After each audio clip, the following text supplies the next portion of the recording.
ఈ విధంగా దేవుడు తన కృపలో కాచి కాపాడి ఉన్నాడంటే ఆయన యొక్క ప్రేమ. మరి అనేకమైనటువంటి ఎండల్లో మరి ఈ యొక్క సమయంలో దేవుడిని స్తుతించడానికి కనపరచడానికి వచ్చినటువంటి అందరికీ కూడా ప్రత్యేకమైన వందనాలు తెలియజేస్తూ ఇది మనము చదవబడినటువంటి యొక్క వాక్యాన్ని మనం ధ్యానం చేద్దాం. యెహోవా ఇలాగ సెలవిస్తున్నాడు, మార్గంలో విడిచి చూడుడి, పురాతన మార్గముల గురించి విచారించుడి, మేలు కలుగు మార్గం ఏది అని అడిగి అందులో నడుచుకున్నది, అప్పుడు మీకు నెమ్మది కలుగును. అయితే వారు మేము అందులో నడుచుకోమని చెప్పుచున్నారు. ప్రభుత్వ మీరు వాళ్ళరా. మరి ఇక్కడ మనం గమనించినట్లయితే యూదా ప్రజలకు ఇర్మియా దేవుడు చెప్పినటువంటి ఒక మాటను తెలియపరిచినప్పుడు ఆ మాటలను వారు తిరస్కరించినట్టు మనం చూడగలుగుతున్నాం. వాక్యంలో ఉన్నటువంటి ఆ యొక్క అర్థాన్ని మనం గమనించినట్లయితే ఆ మార్గాల గురించి వారు తిరస్కరించినట్టు మనం చూడగలుగుతున్నాం. ఇక్కడ మనము ముందుగా పాఠశాలలు ప్రయాణం చేస్తున్నప్పుడు వారు నడిచే త్రోవ సరైనది కానప్పుడు వారు ఏం చేస్తారంటే మరి దొంగలకి చిక్కడం, లేదంటే వారు తీసుకొని పోతున్నప్పుడు అంటే వారు వ్యాపారం చేయడానికి వెళ్ళినప్పుడు వాళ్ళ యొక్క ధనాన్ని అపహరించడం, తదుపరి ఇంకా అనేకమైనటువంటి శ్రమల్లో వేదనలో వారు మరి పడి ఉన్నట్టు మనం చూడగలచ్చు. అంటే సరైనటువంటి యొక్క మార్గము నడవలేనప్పుడు. అయితే ఆ మార్గం గురించి వారికి తెలియనప్పుడు వారు ఏం చేయాలంటే అక్కడ ఉన్నటువంటి స్థానికులను అంటే క్రాస్ రోడ్లలో జంక్షన్లో ఎవరైతే నివాసం చేస్తున్నారో వారిని అడిగి ఏ రహదారి అయితే బాగుంటుందో దాని గుండా ప్రయాణం చేసినప్పుడు సురక్షితమైనటువంటి ప్రయాణం చేసి తాను అనుకున్నది సాధించేవాడుగా ఉంటున్నాడు. ప్రభుత్వ వాళ్ళ ఇక్కడ మనం గమనించినట్లయితే మొదటి దారి మనం చూస్తున్నట్లయితే హానికరమైనటువంటి దారి, అది దొంగల మార్గం. ఎప్పుడైతే పాఠశాల యొక్క దారిలో ఉన్నాడో దొంగలకి చిక్కువాడు ఉంటున్నాడు. ప్రమాదం కలిగినటువంటి యొక్క మార్గము, విషమైనటువంటి యొక్క మార్గము. ఎందుకంటే అక్కడ వారందరూ కూడా దోచుకుని వారుగా ఉంటున్నారు. మూడవదిగా మనం గమనించినట్లయితే గమ్యం కనబడినటువంటి యొక్క మార్గం, ఆ నడిచేది ఆ యొక్క రహదారిలో ఆ యొక్క పాఠశాల ఎటువైపు వెళ్తున్నాడో తన యొక్క గమ్యము తెలియదు. నడిచే కొద్ది తన యొక్క గమ్యము రాదు. అది ఆ యొక్క మార్గం ఏ విధంగా ఉంటుందంటే అల్లకొల్లంగా ఉన్నది. అదే సముద్రం. ప్రభుత్వ ప్రియమైన వాళ్ళ సముద్రము ఈసుకొచ్చు మన యొక్క లోకం, మనం జీవిస్తున్నటువంటి యొక్క లోకం. అయితే మనం గమనించినట్లయితే మరి ఆత్మీయముగా దారి తప్పినటువంటి ఒక జాతికి యెహోవా దేవుడు కన్నీటితో మరి కడపడి పిలుపు అని మనం గమనించాలి. ఆత్మీయంగా ఉన్నటువంటి యొక్క యూదా ప్రజలు వారు నశించిపోతున్నప్పుడు ఇర్మియాని పిలిచి మరి ఆయన చెప్పినటువంటి యొక్క మార్గము తెలియపరిచినప్పుడు వారేం చెప్తున్నారంటే అది మాకు అక్కర్లేదు అని వారు చెప్తున్నట్టు మనం చూడగలుగుతున్నాం. ఇది క్రీస్తు పూర్వము 7వ శతాబ్దంలో మరి చివరిగా మరి 627 సంవత్సరం నుంచి 586 మధ్య కాలంలో అంటే 41 సంవత్సరాలు మరి ఇక్కడ యూదా ప్రజలు అక్కడ ఉన్నట్టు మనం చూడగలుగుతున్నాం.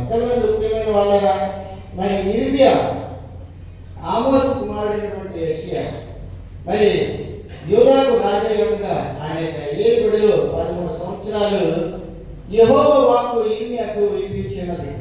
తాను తదుపరి యెషయా కుమారుడైనటువంటి యెహోయాకీము, ఆ తదుపరి సిద్కియా, వీరందరూ కూడా యూదా రాజయ్య ఉన్నప్పుడు మరి ఇక్కడ ఇర్మియా దేవుడు ఏదైతే చెప్తున్నాడో దాన్ని ఖచ్చితంగా యూదా ప్రజలకు తెలియపరిచాడు. తెలియపరిచినట్టు మనం చూడగలిగినాం. ప్రియమైన వాళ్ళరా, ఇక్కడ రెండు విషయాలు గమనించి ఈ యొక్క ధ్యానాన్ని మనం ముందుకెళ్దాం.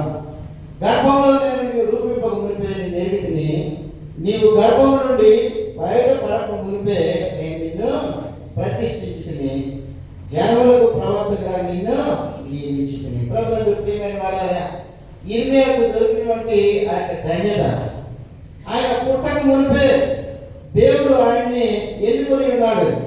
మరి గర్భంలో పడక మునిపే ఆయన్ని ప్రతిష్ఠించున్నాడు ఆయన ఒక ప్రవక్తగా. ఇప్పుడు ఆయన ఏం చెప్తున్నాడంటే, నేను బాలుడను, మాట్లాడడం నాకు శక్తి చాలదు అని ఆయన చెప్తున్నప్పుడు దేవుడు ఏం చెప్తున్నాడంటే, నువ్వు బాలుడనవద్దు, నేను నిన్ను పంపు వాళ్ళందరి ఎదురు నీకు పోవాలను, నీకు ఆజ్ఞాపించిన సంగతులని చెప్పవలను, వారికి భయపడకము, నిన్ను విడిపించుటకు నేను నీకు తోడై ఉన్నాను. ప్రభువునందు ప్రియమైన వాళ్ళారా, హల్లెలూయా. మన యొక్క కష్ట సమయంలో, మన యొక్క వేదనలు, మన యొక్క తండ్రి అయినటువంటి యెహోవా దేవుడు తన యొక్క హస్తంతో మనల్ని కాచి కాపాడేవాడుగా ఉంటున్నాడు. ఇక్కడ ఇర్మీయాతో చెప్తున్నాడు, నువ్వు నేను చెప్పినటువంటి యొక్క మాటను నువ్వు భయపడకుండా ప్రకటించు, నీకు నేను తోడై ఉన్నాను. ప్రియమైన వాళ్ళరా, ఇందులో కొంత మర్మం ఉన్నది. మనం ముందుకు వెళ్తున్నప్పుడు ఈ యొక్క వాక్యాన్ని మనం ధ్యానిద్దాం. అయితే ఏమంటాడంటే తదుపరి, యెహోవా చేయి చాపి నా నోరు ముట్టి ఇలాగ సెలవిచ్చును, ఇదిగో నేను నీ నోటిని నా మాటలు ఉంచున్నాను, పెళ్ళగించుటకును, విరగొట్టుటకు, నశింపచేయుటకు, పడదొయ్యుటకు, కట్టుటకు, నాటుటకు నేను ఈ దినమున జనముల మీదను రాజ్యముల మీదను నిన్ను నియమించి ఉన్నాను. హల్లెలూయా, హల్లెలూయా. దేవుని యొక్క భక్తులు, దేవుని యొక్క ప్రవక్తలు ఉన్నది ఉన్నట్టుగానే ఆయన మాట్లాడే వారుగా ఉంటున్నారు. ప్రభువునందు ప్రియమైన వాళ్ళరా, ఇక్కడ మనం గమనించినట్లయితే యూదా దేశపు రాజ్యంలో ఒక భయంకరమైనటువంటి ఆత్మీయ సంక్షోభం ఎదురవుతుందని చెప్పి ఆయన ఏం చేస్తున్నాడంటే, ఇర్మీయాతోనే ఒక కౌలు పెట్టి ఉన్నాడు. మరి సెలవిచ్చినది యెహోవా ఇలాగ సెలవిస్తున్నాడు, మార్గములో నిలిచి చూడుడి, పురాతన మార్గముల గురించి విచారించుడి, మేలుకలు మార్గమేనని అడిగి అందులో నడుచుకోండి, అప్పుడు మీకు నెమ్మది కలుగును. అయితే వారు ఏమన్నారంటే, మేము అందులో నడుచుకోము. ఉన్నది ఉన్నట్టుగా వారు మాట్లాడి ఉన్నారు. ఇక్కడ మనం గమనించినట్లయితే ఇక్కడ వాళ్ళు ఆత్మీయ సంక్షోభాన్ని ఎదుర్కొంటున్నారు. ఎందుకంటే అక్కడ 41 సంవత్సరాల నుంచి అక్కడ అబద్ధ బోధలు జరుగుతున్నాయి. దేవుడు చెప్పినటువంటి ఆ యొక్క ప్రవచనాలకు వ్యతిరేకంగా వారు ప్రకటిస్తున్నారు. మరి ఇక్కడ 6వ అధ్యాయంలో 11 నుంచి 17 వచనాలు మనం గమనించినట్లయితే అవన్నీ కూడా ఇర్మీయాకు వ్యతిరేకంగా వారు అక్కడ ప్రవచనాలు చేస్తున్నట్టు మనం చూడగలుగుతున్నాం. సమాధానం లేని సమయమున సమాధానం అని చెప్పుచు నా ప్రజలకు గాయములను పైపై మాత్రమే బాగు చేయుచున్నారు. ప్రభువునందు ప్రియమైన వాళ్ళారా, వారి యొక్క ఆత్మీయ స్థితిని వారు ఏం చెప్తున్నారంటే దిగజార్చి వారుగా ఉంటున్నారు. ఇప్పుడు ఇర్మీయా వచ్చి ఈ యొక్క దేశాన్ని దేవుడు పాడు చేయవాలనుకుంటున్నాడు, ఈ దేశాన్ని నాశనం చేయవాలనుకుంటున్నాడు, మీ యొక్క స్థితిగతులు సరి లేదు, దాన్ని మీరు సరి చేసుకోండి రా బాబు అంటే వాళ్ళు ఏమన్నారంటే, నీవు చెప్పిన వాటి యొక్క మాటను మేము నమ్మము, ఆ యొక్క దారిలో మేము నడవమని ఖచ్చితంగా చెప్తున్నారు. ప్రభువునందు ప్రియమైన వాళ్ళారా, దానికి ఆయన ఏం చెప్తున్నాడంటే, ఉత్తర దిశ నుండి బబులోను సామ్రాజ్యము వినాశము ముంచుకొస్తుందని చెప్తున్నాడు. ప్రభువునందు ప్రియమైన వాళ్ళారా, ఉత్తర దిశ నుంచి బబులోను సామ్రాజ్యం వచ్చి యెరూషలేము పట్టణాన్ని ముట్టడి చేయబోతుంది. నువ్వు నడిచే నడత దేవునికి విధేయమైనటువంటి కార్యాలు కాదయా, మీరందరూ కూడా దేవునికి వ్యతిరేకమైనటువంటి కార్యాలు చేస్తున్నారు, మీ జీవితాలు సరి చేసుకోండి అని చెప్పినప్పుడు వారు ఏమన్నారంటే, మేము ఆ విధంగా చేయము, మా జీవితాలు మా ఇష్టానుసారంగా మేము జీవితాము, మీ మాట మీరేమో చెప్తున్నారు. అయితే వారికి ఏం జరుగుతుంది, మరి ఆ యొక్క ఉత్తర దిశ నుంచి ఆ యొక్క శ్రమలు రాబోతున్నాయని మరి చెప్పబడుతున్నట్టు మనం చూడగలుగుతున్నాం.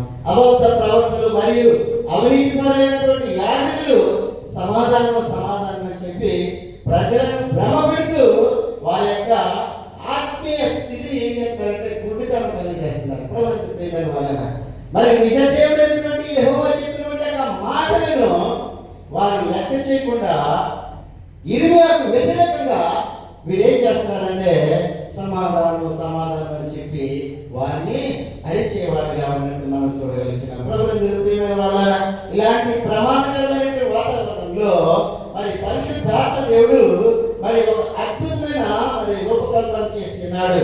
ప్రాచీన తూర్పు దేశాల్లో మరి భౌగోళిక పరిస్థితులు మనం గమనించినట్లయితే అరణ్య ప్రాంతాల్లో ప్రయాణం చేసినప్పుడు మరి అక్కడ మ్యాప్లు ఉండవు కనుక ఆయన ఏం చెప్పాడంటే కూడల వద్ద అంటే జంక్షన్ వద్ద అన్నమాట, కూడల వద్ద తప్పక ఆగి మరి ఏం చేయాలంటే స్థానికులతో విచారించి సురక్షితమైన మరి పురాతనమైనటువంటి వ్యాపార మార్గాలు ఎంచుకోవాలి. ప్రభుత్వ ప్రియమైన వాళ్ళ మరి యొక్క పాఠశాలని నడిచేటువంటి యొక్క సమయంలో తన యొక్క దారి సరైనటువంటి సమయంలో అక్కడ కూడా ఉన్నటువంటి ఆ 4 జంక్షన్లో ఆ 3 జంక్షన్లో ఎవరైతే అక్కడ పురాతనమైనటువంటి వారు నివసిస్తున్నారో వారిని అడిగి మరి ఆ తెల్లటి మార్గాలు వారు ఎన్నుకోవాలి. ప్రభుత్వ ప్రియమైన వాళ్ళ ఇక్కడ మనం గమనించినట్లయితే మరి ఒకవేళ ఆ దారిలో వెళ్తే అంటే వారు ప్రయాణించినటువంటి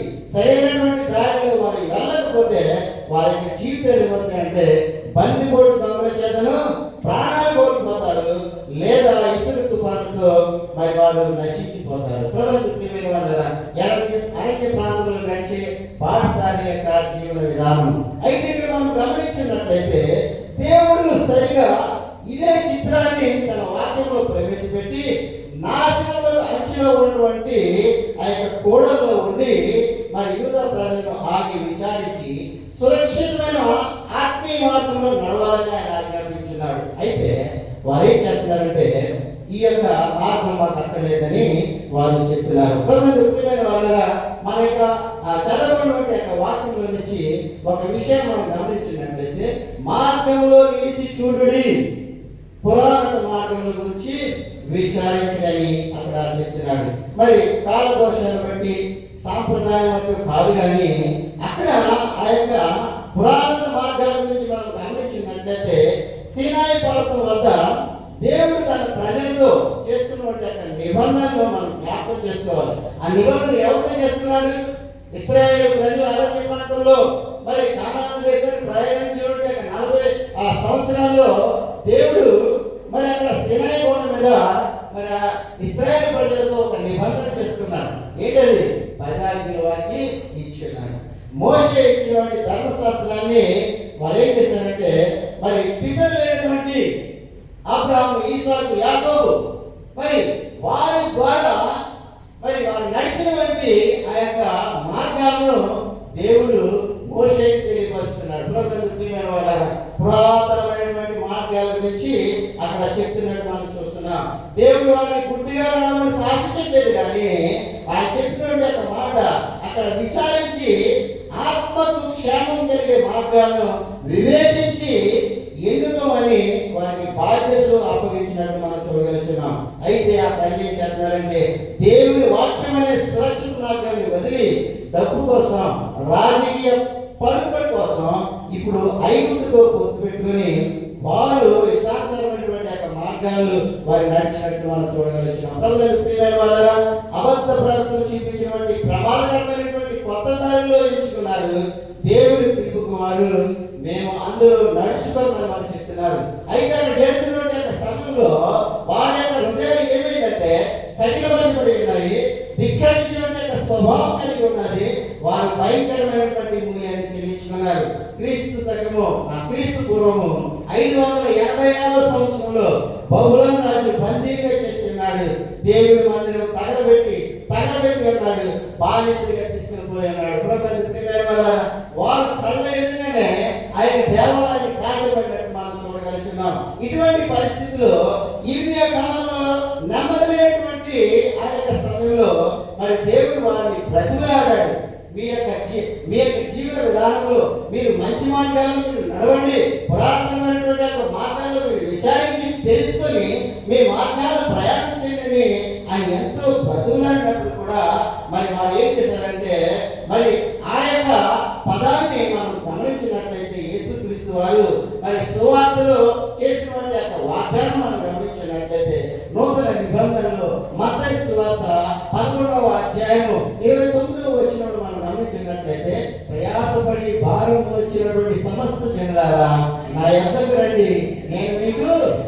విశ్రాంతి ఇచ్చేదని ఆయన సెలవిచ్చినాడు. అంతేకాదండి, ఆయన ఏం చెప్పాడంటే, ఏం చెప్పాడైనా, నేను స్వార్థికుడను, నేను మనసు గలవాడును కనుక నీ మీద నా కాడి ఎత్తుకొని నా యొక్క నేర్చుకోండి, అప్పుడు మీ ప్రాణములకు విశ్రాంతి దొరుకుతుంది. అంటే నెమ్మది దొరుకుతుంది. అంటే మనం మోయించినటువంటి కాడి చాలా బరువుగా ఉంది, పేరుకు మనం మోస్తున్నాం, కానీ ఎప్పుడైతే ఆయన మనం ఆశ్రయిస్తామో ఆ బరువంతా కూడా ఆయన మోయేవాడిగా ఉంటున్నాడు. ఇప్పుడు ప్రియమైన వాళ్ళ, అయితే ఇప్పుడు మనం చేస్తున్నది ఏంటంటే, దేవుడిని పక్కన పెట్టి మన ఇష్టానుసారమైనటువంటి మానవుని యొక్క నిర్ణయాలతో మనం ముందుకు సాగుతున్నప్పుడు మరి బొమ్మలోకి ఏ విధంగా నాశనం కలిగారో అదే విధంగా మరి ఈ యొక్క దొంగల చేతిలో దొంగ ఈజీగా సాధారణ ఈ లోకంలో జీవితున్నటువంటి మనము పరిశుద్ధమైనటువంటి యొక్క జీవితంలో ఆత్మీయ స్థితి ఎప్పుడైతే దిగజారుతుందో ఇప్పుడు సాధారణ చేతిలో మనం ఉంటాం. ప్రభుత్వమైన వాళ్ళ అందరి నిమిత్తము ఇది ప్రవచించినటువంటి యొక్క ప్రవచనము ఆ దినాన్న దేవుడు ఎంతగానో కన్నీటితో వారిని యూదా ప్రజలను బ్రతులాడుకున్నాడో నూతన నిబంధనలో మరి మనలను ఆయన ఏం చేస్తున్నాడంటే, యేసుక్రీస్తు వారు మత్తయి సువార్తలో ప్రయాసపడి భారం వచ్చినటువంటి సమస్త జనులారా నా యొద్దకు రండి, నేను మీకు విశ్రాంతిని ఇస్తాను. అదే కాకుండా మరొక మాట చెప్తున్నాడు, నా కాడి మీ మీద ఎత్తుకోండి. ఆయన కాడి ఏంటండి? పరిచర్య. ఆయన కాడి పరిచర్య మీ మీద ఎత్తుకోండి, నా యొద్ద నేర్చుకోండి, అప్పుడు మీ ప్రాణాలకి విశ్రాంతి నెమ్మది దొరుకుతుందని ఆయన చెప్తున్నాడు. ఈ వచనము మరి ఇర్మియా గ్రంథంలో 6వ అధ్యాయము మరి 16వ వచనంలో మనం గమనించినట్లయితే కొత్త నిబంధనకు నెరవేర్పుగా మరి క్రీస్తు పలికినటువంటి ఆ యొక్క మాటలని మనం గమనించాలి. ఈ ప్రాచీనమైనటువంటి మార్గం ఎవరు కాదండి, మరి యేసుక్రీస్తు వారే. అక్కడ మనం గమనించినట్లయితే మరి యోహాను సువార్త 14వ అధ్యాయము 6వ వచనం మనం చూస్తున్నట్లయితే యేసుక్రీస్తు వారు చెప్తున్నటువంటి ఒక మాట, నేనే మార్గము సత్యము జీవము. అంటే సత్య ప్రకటన చేస్తున్నటువంటి ఆ యొక్క క్రీస్తు అని మనం గమనించాలి. ఇక్కడ ఈ మార్గము ఎవరంటే, నేనే మార్గము. నా మార్గంలో మీరు నడిచినట్లయితే సురక్షితమైనటువంటి మరి ఆ యొక్క స్థలాల్లో మీరు చేరతారు. మీరు దొంగదారిలో వెళ్ళినట్లయితే మరి అక్కడ దొంగలైనటువంటి ఆ యొక్క దారిలో మీరు నడిచినట్లయితే మరి ఇసుక దెబ్బల్లో దొంగల చేతులు మీరు చిక్తారని అక్కడ సెలవిస్తున్నాడు. ప్రియమైన వాళ్ళరా, నేనే మార్గము, నేనే సత్యము, నేనే జీవము. ప్రియమైన వాళ్ళరా, ఆయనలో జీవం ఉన్నది కనుక మనుషులను ఆయన ఏం చేస్తున్నాడండి? వెలిగిస్తున్నాడు. ప్రియమైన వాళ్ళరా, ఈ చీకటిలో జీవిస్తున్నటువంటి మన జీవితాలను ఆయన వెలిగించేవాడు ఉంటున్నాడు. ఆయన మార్గము జీవమైనటువంటి యొక్క మార్గము, ఆయన మార్గము సత్యము. ప్రియమైన వాళ్ళరా, మరి అక్కడ పిలాతు అడుగుతున్నాడు యేసయ్యను, నువ్వు యూదుల రాజువా? అవును, నేను యూదుల రాజుని. సత్యమును గురించి మరి చాటులకునే ఈ భూలోకానికి వచ్చినాను. సత్య సంబంధమైన వాడు నా మాట వినను. ముఖ్యమైన వాళ్ళ ఆయన మాట వినను వాడు ఎవడంటే మరి ఎవరు? సాతాను చేతిలో ఉన్నవాడు.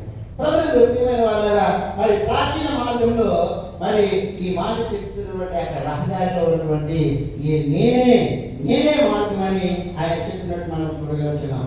ఎన్ని ఆకర్షణమైన బోధలు ఈ లోకంలో పుట్టి వచ్చినప్పుడు కూడా పాపుని రక్షించటకు, ఆత్మను శాశ్వతమైన నెమ్మదించటకు ఏకైక మార్గం క్రీస్తే అని మరి ఆ యొక్క శిలువ మార్గము మనకి తెలియపరిచినది. మరి మధ్యాహ్న సమయంలో మరి దేవుడు మనకు చూపిస్తున్నటువంటి యొక్క మాటను మరి మార్గంలో నిలిచి చూడండి, పురాతన మార్గంలో గురించి విచారించండి, మేలుగల మార్గం ఏదని అడిగి అందులో నడుచుకోండి, అప్పుడు మీకు నెమ్మది కలుగును. అయితే వారు నేను అందులో నడుచుకోమని వారు సెలవిచ్చినారు. పురాతనమైనటువంటి యొక్క మార్గము అపోస్తల బోధనలను వాక్యానుసారమైనటువంటి పరిశుద్ధ జీవితం మాత్రమే అది దొరుకుతుంది. ఒక సేవకుడు ముందుగా ఈ వాక్య మార్గంలో నిలబడి విచారించి నడిచినప్పుడే తన యొక్క సంఘాలు మరి ప్రమాదకరమైనటువంటి గుచ్చి నుండి రక్షించి మరి క్రీస్తు అనే సురక్షితమైనటువంటి గమ్యాన్ని చేర్చగలడు. ప్రభుత్వ ఇక్కడ ఉన్నటువంటి అనేకమైనటువంటి మార్గాలు ఉన్నాయి, కానీ దేవుడు దేవుని యొక్క మార్గాన్ని ఎన్నుకొని నడిచినట్లయితే మరి ఆయన ఏం చేస్తారంటే మరి ఆ యొక్క సభ్యులను, ఆ యొక్క దేశాన్ని, ఆ యొక్క సంఘాలను ఆయన రక్షించి క్రీస్తు అనే సురక్షితమైనటువంటి గమ్యాన్ని చేర్చగలడని అక్కడ తెలియపరిచినది. అయితే ఇప్పుడు మనం చేయవలసింది ఏంటంటే యేసు మార్గంలో నిలిచి ఉండాలి కదండి. యేసు మార్గంలో మనం నిలిచి ఉండాలి. యేసు మార్గంలో మనం నిలిచి ఉంటే మనకు ఫలితం ఉంటుంది. యోహాను సువార్త 15వ అధ్యాయము 4-5 వచనాలను మనం గమనించినట్లయితే అక్కడ ఆయన ఏం చెప్తున్నాడు? ద్రాక్షావల్లిని నేను, తీగలు మీరు. ఎవరు నా యందు నిలిచి ఉండునో అది ప్రభునందు ప్రియమైన వాళ్ళరా, ఫలభరితమైన జీవితం జీవించాలంటే ఆ ద్రాక్షావల్లిలో మనము అంటగట్టబడి ఉండాలి. ప్రభునందు ప్రియమైన వాళ్ళరా, ద్రాక్షావల్లిని నేను, తీగలు మీరు. ఎవరైనా దాని వేరు అది పరీక్షినప్పుడు కట్ చేసినప్పుడు ఏమవుతుంది? అది ఎండిపోతుంది. దేవుని నిలవలేనటువంటి వారు, నిలిచిలేనటువంటి వారు మరి ఆ యొక్క వేరుని ఏ విధంగా ద్రాక్షావల్లిని కట్ చేస్తాడో మరి ఆ విధంగా కట్ చేయవారుగా ఉంటున్నారు. ఇక్కడ మనం గమనించినట్లయితే ద్రాక్షావల్లిని నేను, తీగలు మీరు. ఎవరు నా యందు నిలిచి ఉండునో, నేను ఎవరి యందు నిలిచి ఉండునో వాడు బహుగా ఫలించినని మరి నాకు వేరుగా ఉండి మీరేమీ చేయలేదని చెప్తున్నాడు. అంటే క్రీస్తు మార్గంలో మనం నిలిచి ఉండాలి. అయితే ఇక్కడ మనం గమనించినట్లయితే కొరింథీ రాసిన మొదటి పత్రిక 10వ అధ్యాయం 12వ వచనం మనం గమనించినట్లయితే తాను నిలిచున్నానని తలంచుకున్నవాడు పడుకున్నట్లు జాగ్రత్తగా చూసిన వాళ్ళని మరి పౌరు భక్తులు చెప్తున్నాడు కొరింథీ సంఘానికి. ప్రియమైన వాళ్ళ తాను నిలిచున్నానని తలంచుకున్నవాడు పడుకున్నట్లు జాగ్రత్తగా చూసుకున్న వాళ్ళు. మరి కొన్ని విషయాలు మనం గమనించినట్లయితే ఆది దంపతులు సౌలు, గెహజీ, యూదా, ఈ యొక్క నలుగురి గురించి మనం గమనించినట్లయితే వారు నిలిచి ఉన్నారని తలంచున్నారు కానీ వారు ఏమైపోయారు? రాత్రి స్థితిలో వారు పడి ఉన్నారు. ప్రియమైన వాళ్ళ పాపుల మార్గంలో నిలిచి ఉండకూడదని కీర్తనకారుడు చెప్తున్నాడు. దుష్టుల ఆలోచన చెప్పుకుని నడవక, పాపుల మార్గం నిలవక, అపహాస్యం కూర్చున్న చోట కూర్చోడక యెహోవా ధర్మశాస్త్రం ధ్యానించేవాడు. ఇక్కడ మనం గమనించినట్లయితే దుష్టుల ఆలోచన చెప్పు మనం నడవకూడదు, పాపుల మార్గాన్ని మనం నిలవకూడదు, అపహాస్యం కూర్చున్న చోట మనం కూర్చునకూడదు. ఇది మనం గమనించాలి. అయితే ఇక్కడ మనం గమనించినట్లయితే ఇర్మియా కాలంలో యూదా ప్రజలు దేవుని నిబంధన అనే పురాణమైన సత్య మార్గాల్లో కలగకుండా మరి నిలబడవలసిన వారు కాస్త నాశనానికి నడిపించే లోకానుసారమైనటువంటి ఆ యొక్క త్రోవలో నడిచి ఉన్నారు. ప్రవక్తలు, అబద్ధ ప్రవక్తల బోధనలో స్థిరపడిపోయి ఉన్నారు. అంటే 41 సంవత్సరాలు వారు ఆ యొక్క అబద్ధ బోధనలు విని విని విని విని వారు ఏం చేశారంటే వారి ఆత్మీయ స్థితి దిగజారిపోయింది. ప్రభునందు ప్రియమైన వాళ్ళారా, రెండోది మనం చూస్తున్నట్లయితే కీర్తనకారుడు హెచ్చించినటువంటి పాపుల మార్గం నిలవక అనే ప్రాథమిక దైవ నియమాన్ని వారు ఉల్లంఘించున్నారు. దేవుని మాట కాదంటే రాజకీయ బుద్ధులతో, తమ సొంత ఆలోచనలతో మరి వారు ఏం చేశారంటే ఆ యొక్క పెద్దపీట వేసి ఇశ్రాయేల్ చరిత్రలో ఒక భయంకరమైన పతనానికి వారు దారి తీసినట్టు మనం చూడగలుగుతున్నాం. మనం గమనించాలి కదా, కొరింథీ రాసినటువంటి మొదటి పత్రిక 10వ అధ్యాయం 12వ వచనం చూస్తున్నట్లయితే తాను నిలిచున్నానని తలుచుకున్నవాడు పడకున్నట్టు జాగ్రత్తగా చూసుకునేవాళ్ళు. ప్రభుత్వ ప్రియమైన వాళ్ళ ఇది మతపరమైనటువంటి భ్రమ. ఇది మతపరమైనటువంటి భ్రమ అంటే దేవుని ఎరగని వారే తమ ఆత్మీయ స్థితిలో ఉన్నత స్థాయిలో ఉన్నామని దేవుని ప్రజల్ని గర్వించి మరి ఇక తమ ఎటువంటి అపాయం లేదని భావించినప్పుడు వారికి పతనము ప్రారంభమైంది. ప్రభుత్వ ప్రియమైన వాళ్ళ మరి దేవుని యొక్క సన్నిధిలో ఉన్నటువంటి మనము ఆత్మీయంగా మనం ఎదుర్కొచ్చినప్పుడు మనం కొన్ని గర్వపడే వారికి ఉంటున్నాం. ఇక్కడ మనం గమనించినట్లయితే దేవుని వాక్యం మీద కాకుండా తమ సొంత బుద్ధి మీద ఆధారపడి నిలిచినప్పుడు ఆదాము అవ్వలు ఏమయ్యారండి? దేవుడు ప్రతిరోజు కూడా మరి చంద్రపూట ఆ యొక్క తోటలో వచ్చినప్పుడు ఆయనతో నిలబడినటువంటి వాళ్ళు ఏం చేశారంటే తమ సబుద్ధితో వారు ఆ పాపం చేయడానికి ప్రయత్నం చేస్తున్నారు. ప్రియమైన వాళ్ళ ఆజ్ఞ అతిక్రమమే పాపం. ఆయన ఏది చెప్పాడో అది చేయకుండా వేరేది చేసినట్టు మనం చూడగలుగుతున్నాం. అదేవిధంగా మనం గమనించినట్లయితే దేవుని యొక్క ఆత్మను కోల్పోయి స్వయంకృత ప్రాంతంతో అహంకారం మీద నిలబడినటువంటి రాజు అయినటువంటి సౌలు. ప్రభుత్వ ప్రియమైన వాళ్ళ దేవుడు ఏం చెప్పాడు? అమాలేకులను సంహరించమంటే ఆయన చేసిన పని అంటే అక్కడ బలిసిన మెరిసినటువంటి ఎద్దులు తీసుకుని దొడ్లో కట్టాడు. సమయంలో వచ్చినప్పటికీ అక్కడ ఆ ఎద్దులు ఏం చేస్తున్నాయి? ట్యాగ్లాడుతున్నాయి. నేను అన్నీ చేశానండి, దేవుడు ఏం చెప్పి అన్నీ చేస్తున్నాను. మరి ఆ ట్యాగ్లైట్ అని అడిగాడు. ప్రభు నన్ను ప్రియమైన వాళ్ళ బలులు అర్పించడం అంటే మాట వింటా. రెండోది మనం గమనించినట్లయితే అక్కడ దైవజనుడితో ఉన్నామని ధీమాతో ధనాపేక్ష అనే పాప మార్గంలో నిలిచినటువంటి ఎలీషా శిష్యుడు గెహాజీ, ఆయన నేను దేవుడి సన్నిధిలో ఉన్నాను. అయితే ఆయన యొక్క మనసు ఎక్కువైపోతే ధనం అయిపోతుంది. ధనాన్ని చూశాడు, ఆయన పట్టిపోయాడు. ప్రభుత్వ ప్రియమైన వాళ్ళ దేవుని కుమారుడు నడిచి చివరకు ద్రోహం మార్గంలో నిలబడినటువంటి యూదా ఇస్కరియోతు. ప్రభుత్వ ప్రియమైన వాళ్ళ అధికార ద్రోహం కొరకు ఆయన ఏం చేశాడు? 30,000 నాణ్యాలు యేసు ప్రభువును అమ్మేశాడు. అయితే మరి పౌలు గారు చెప్పినట్టు ఒక మాట మనం గమనించినట్టయితే తాను నిలుచున్నానని తలంచుకున్నవాడు పడకున్నట్టు జాగ్రత్తగా చూసుకోమని ఆయన సెలవిచ్చున్నాడు. ఇక్కడ మనం గమనించినట్లయితే పాత నిబంధనలో కోల్పోయినటువంటి నిలకడ, అక్కడ కొత్త నిబంధనలో యేసు ప్రభు బోధించినటువంటి నిలిచియుడు అనే పదం ద్వారా మనం గమనించినట్లయితే క్రీస్తునందు నిలిచియుడని అక్కడ సెలవిచ్చున్నాడు. ద్రాక్షవల్లి నేను, తీగలు మీరు అని ఈ యొక్క ఉపమానం ద్వారా మనం గమనించినట్లయితే పరీక్ష వారు ద్రాక్షవల్లి వల్లే ఉంటారు కదండి. ఇప్పుడు హేరోదు రాజు ఆ యొక్క దేవాలయం కట్టించినప్పుడు ఆ యొక్క దేవాలయము తలుపుల మీద మరి బంగారపు ద్రాక్షవల్లిని వారు ప్రజెంటేషన్ చేశారు. బంగారు ద్రాక్షవల్లిని తీసుకొచ్చి మరి ద్రాక్షవల్లి ఏ విధంగా పనిస్తుందో అదేం చేశారంటే ఆ యొక్క తలుపుల మీద వారు పెట్టారు. అంటే యూదులు తీసుకొచ్చి వారు ప్రజెంటేషన్ చేశారు అక్కడ కట్టమని. అయితే అది చూడడానికి చాలా బాగుంది. అది చూడడానికి ఆ ఉన్నటువంటి యూదులను కూడా చూస్తున్నారు. ఇప్పుడు యూదా ప్రజలు వారి యొక్క పరిస్థితి ఎలా ఉందంటే అది ఆర్టిఫిషియల్. వారి అక్కడ మనం గమనించినట్లయితే నిజమైన ద్రాక్షవల్లి ఏదంటే పరిభరితం ఉంటుంది.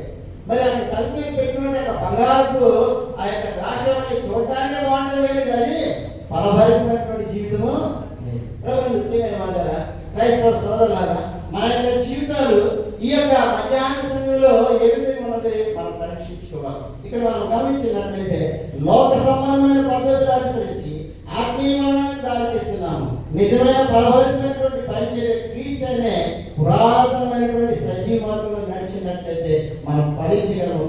ప్రియమైన వాళ్ళ అందు గురించి అక్కడ ఇరుగా చెప్పినటువంటి ఒక మాట, పురాతన మార్గం గురించి విచారించుడి, మేలు కలుగు మార్గం మీద అని అడిగి అందులో నడుచుకోండి అని ఆయన సెలవిస్తున్నాడు. ఇంకా 5 నిమిషాలు అనుకుంటే 5 నిమిషాల్లో 2 విషయాలు నేను చెప్పి నేను ముగించేద్దాం. ఇక్కడ మనం గమనించినట్లయితే రెండోగా మనం చూస్తున్నట్లయితే యేసు మార్గం వైపు మనము చూడాలి. ఇప్పుడు పాఠశాల నడుచుకున్నటువంటి మార్గాలు నడుస్తున్నాడు కదా, ఏ మార్గంలో నడాలి? క్రీస్తు ఉన్నటువంటి ఒక మార్గంలో ఆయన నడాలి. ఇక్కడ మనం గమనించినట్లయితే వారు నిలిచింది యేసులో, చూసేది ఎవరితోటి? లోకం. ప్రభుత్వ క్రైస్తవ జీవితాలు ఇప్పుడు ఈ యొక్క డిజిటల్ మరి ఆధునిక ప్రపంచంలో మనం ప్రజలు అంటే విశ్వాసులు ఏ విధంగా ఉన్నారంటే నిలబడేదంటే దేవుని యొక్క సన్నిధిలో వారి యొక్క మనసులు ఎక్కడ ఉన్నాయంటే లోకం వైపు. ఆ లోకాన్ని తీసుకొచ్చి సంఘంలో పెట్టుకుంటున్నారు. ప్రభుత్వ పరిశుద్ధులు ఎవరు, అన్యులు ఎవరు, ఎవరికి తెలియని యొక్క పరిస్థితి అయిపోయింది. అయితే మనం గమనించినట్లయితే యోహాను రాసినటువంటి మొదటి పత్రిక 2వ అధ్యాయం 17వ వచనం మనం గమనించినట్లయితే లోకమును దాని ఆశను గతించిపోవచ్చున్నది కానీ దేవుని చిత్తం జరిగించేవాడు నిరంతరము వాళ్ళ విశ్వాసకర్తైనటువంటి యేసు వైపు మరి చూడాలని చెప్పి ఆయన చెప్పినట్టు మనం చూడగలుగుతాం. ప్రభుత్వమైన వాళ్ళ ఇంత గొప్ప సాక్ష్యము సమూహం మేఘవల్లి మనం ఆవరించినందున మరి అక్కడ యేసుని చూడాలనే వాంఛ మరి జక్కయ్య కలిగి ఉన్నది. ప్రభుత్వమైన వాళ్ళ ఎరుకో పట్టణంలో యేసయ్య వస్తున్నాడని ఆ యొక్క జక్కయ్య తలంచినప్పుడు ఆయన ఏం చేశాడంటే యేసుని చూడాలని ఆయన కోరిక కలిగి ఉంది. యేసు ఎవరు ఆయన చూడాలని చెప్పి ఆయన ఏం చేశాడంటే పొట్టువాడు కనుక మేడి చెట్టు ఎక్కి కూర్చున్నాడు. అయితే యేసయ్య మరి తిన్నగా వచ్చి జక్కయ్య దగ్గరికి వచ్చి జక్కయ్య ప్రభుత్వం గుర్తిమైన వాళ్ళ ఈ దినాన్ని నేను మీ ఇంట్లో ఉండాలని ఆశపడుతున్నాను. ఎప్పుడైతే యేసుని చూడాలని ఆయన అనుకుని ఉన్నాడో ఆ యేసు దగ్గరికి వచ్చి ఆయనతో మాట్లాడుతున్నాడు. ప్రభుత్వం గుర్తిమైన వాళ్ళ ఎప్పుడైతే యేసు మరి ఆయన దగ్గరికి వచ్చి మాట్లాడి ఉన్నాడో, కన్నెత్తి చూసి ఉన్నాడో, జక్కయ్య త్వరగా దిగు, నేడు నేను ఇంట్లో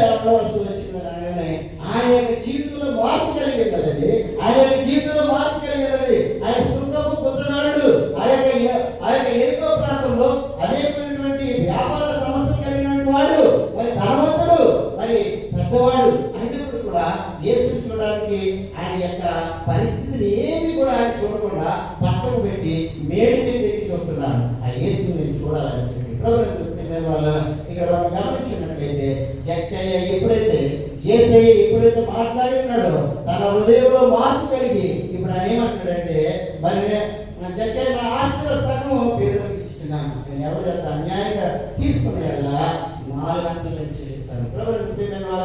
మరి ఇక్కడ మనం గమనించినట్లయితే ఆ విధంగా ఆయన చేశాడు. అందుకు మరి యేసు ఏమని చెప్తున్నాడంటే, ఇద్దరు కూడా అబ్రహాము కుమారుడే. మరి దైవ మార్గంలో నిలిచి ఆహారం వైపు చూస్తున్నటువంటి మరి ఆదాము అవ్వను మనం గమనించినట్లయితే అక్కడ ఆయన చెప్పాడు, ఈ పండు తినేదినా నీవు చచ్చినవు. మరి ఆత్మీయ స్థితిలో వారు దిగజారినట్టు మనం చూడగలుగుతున్నాం. దైవ మార్గంలో నిలిచినటువంటి స్త్రీ వైపు చూసినటువంటి దావీదు సంస్థలు మరి ఏమంటే ఆత్మీయ స్థితిలో దిగజారిపోయినట్టు మనం చూడగలుగుతున్నాం. అక్కడ ఏమన్నారంటే అక్కడ నిలిచి ఉండే అని చెప్పి ఉన్నాడు. వాళ్ళ 3వ మనం చూస్తున్నట్లయితే అన్యజనుల ఆకర్షణలో ఇశ్రాయేలు ప్రజల వారి జీవితాన్ని చెడిపేస్తూనే ఉన్నారు. ఇక్కడ మనం చూస్తున్నట్లయితే యోగు మనం గమనించినట్లయితే వినికిడి చేత నిన్ను కూర్చుని వాళ్ళు నేను వింటిని, అయితే ఇప్పుడు నా కనులారా నిన్ను చూస్తున్నాను. ఆయన యోగున్నటువంటి ఆస్తి సర్వము బిడ్డలు సమస్తము ఆయన మరి పోగొట్టుకున్నప్పటికీ ఆయన ఏం చేస్తున్నాడు, ఆయన బిడ్డల వైపు చూడలేదు, తన యొక్క ధనం వైపు చూడలేదు, తన యొక్క జీవితం గురించి ఆయన ఆలోచించట్లేదు, యేసు వైపు ఆయన చూస్తున్నాడు. మరి నేను నా యొక్క ఆ దేవుడు సజీవుడు, నేను కుళ్ళి కృషించినప్పుడు కూడా నా యొక్క మాంసం కుళ్ళిపోయినప్పుడు కూడా ఎముకలతో నేను ఉండగా మరి ఆ దేవుడు ఒక దినాన్ని నేను చూస్తానని చెప్పి ఆయన వైపే చూస్తున్నాడు. ఈ యొక్క మధ్యాహ్న సమయంలో ఈ ఆరాధనకు వచ్చినటువంటి నీవు ఎవరిని చూస్తున్నావు? మనుషులు చూస్తున్నావా, దేవుడు చూస్తున్నావా? ఇక్కడ మనం గమనించినట్లయితే జక్కయ్య యేసును చూశాడు, తన యొక్క హృదయాన్ని మార్చుకున్నాడు. యోగు తన యొక్క పరిస్థితుల్లో మరి తన యొక్క ఉన్నటువంటి యొక్క స్థితిలో తాను ఏ విధంగా ఉన్నాడు ఆలోచించకుండా దేవుడిని చూశాడు. ఇప్పుడు ఆయన రక్షణ పొందాడు. వినికిడి చేత నేను మరి నీ యొక్క వినికిడి చేత నిన్ను వచ్చి వార్తని వినివింటిని, అయితే ఇప్పుడు నేను కన్నులారా చూస్తున్నానని చెప్పి ఆయన అడుగుతున్నట్టు మనం చూడగలుగుతున్నాం. ఇక్కడ మనం గమనించినట్లయితే మనం చూడగలుగుతున్న విశ్వాసకర్త కొనసాగించేవాడు యేసు వైపు చూస్తూ మనం వెళ్తున్నప్పుడు ఆ యొక్క రహదారిని మనం తిన్నగా మనము వెళ్ళినట్టు మనం చూడగలుగుతున్నాం. ఆఖరిగా మనం గమనించినట్లయితే కీర్తన గ్రంథము 55వ అధ్యాయం 74వ అధ్యాయం 12వ మనం చూస్తున్నట్లయితే పురాతన కాలం మొదలుకొని దేవుడు రాజా ఉన్నాడు, దేశము మహారక్షణ కలిగి చేయవాడు ఆయనే. ఎవరైనా ఒకరు ఇంకా 5వ అధ్యాయం 2వ వచనం తొందరగా చదువుతారా? ఎవరైనా చదువుతారా? పురాతన మార్గముల గురించి విచారించి మేలు మార్గం లేదని అడిగి నడుచుకుని అప్పుడు మీకు నెమ్మది కలుగును. ఇక్కడ మనం గమనించినట్లయితే ఈ పురాతనమైన మార్గం ఏంటంటే మనం ఈ యొక్క విషయం చెప్పేసి నేను ముగించేద్దాం. యూదా దేశపు బెత్లెహేమ, యూదా ప్రధానులు ఎంత మాత్రము అల్పమైన దాని కాదు. అయితే కింద ఒక మాట ఉంటుంది, శాశ్వత కాలము తీసారండి. అవునా, శాశ్వత కాలము ప్రత్యక్షమవుతుడను, పురాతన కాలం మొదలుకొని శాశ్వత కాలం వరకు ప్రత్యక్షమైన అంటే యేసు ప్రభువు వారు ఈ లోకానికి వచ్చి ఉన్నారు. అదే పురాతనమైనటువంటి యొక్క మార్గం. అందుగురించి ఆయన చెప్తున్నాడు, మీరు నిలిచి మార్గంలో నిలిచి చూడండి, పురాతన మార్గంలో వచ్చి విచారించి మేలు మార్గం ఏదని అడిగి నడుచుకోండి, అప్పుడు మీకు నెమ్మది కలుగును. అయితే వారు మీ మధ్యలో నడుచుకోమని వారు సెలవిస్తున్నారు. అయితే వారు కళ్ళ ఎదురుగా మరి బబులోను రాజు వచ్చాడు, ఆ యొక్క యెరూషలేము పట్టణాన్ని నాశనం చేశాడు, దేవాలయం వారి కళ్ళ ఎదురుగానే కాల్చి వేశాడు, బందీగా పట్టుకుపోయాడు. అయితే ఈ యొక్క మార్గంలో నిలిచి మనం విచారించకుండా మన ఇష్టానుసారంగా మనం నడిచినట్లయితే ఈ యొక్క సాతానికి మనం పట్టబడతాం. అయితే సరైనటువంటి మార్గము ఆ యేసు మార్గమే. ఆ పురాతన మార్గం విచారించాలంటే ఆ మార్గాలు వదిలిపెట్టి మేము నడిచే మార్గాల్లో మేము వెళ్తానంటే మరి నీ యొక్క జీవితం ఎక్కడ కలుగుతుందో అది ఈ యొక్క మధ్యాహ్న సమయంలో నువ్వు తెలుసుకోవాలి. క్రీస్తు గుణలక్షణాలు అన్వేషిస్తూ ఆ పురాతన శిలువ మార్గం నడిచినప్పుడు సేవకు మాత్రమే నిజమైన మహారక్షణను దేవుని నిత్య సింహాసనం యొక్క ఆశీర్వాదాలు తన సంఘానికి అందించేవాడు.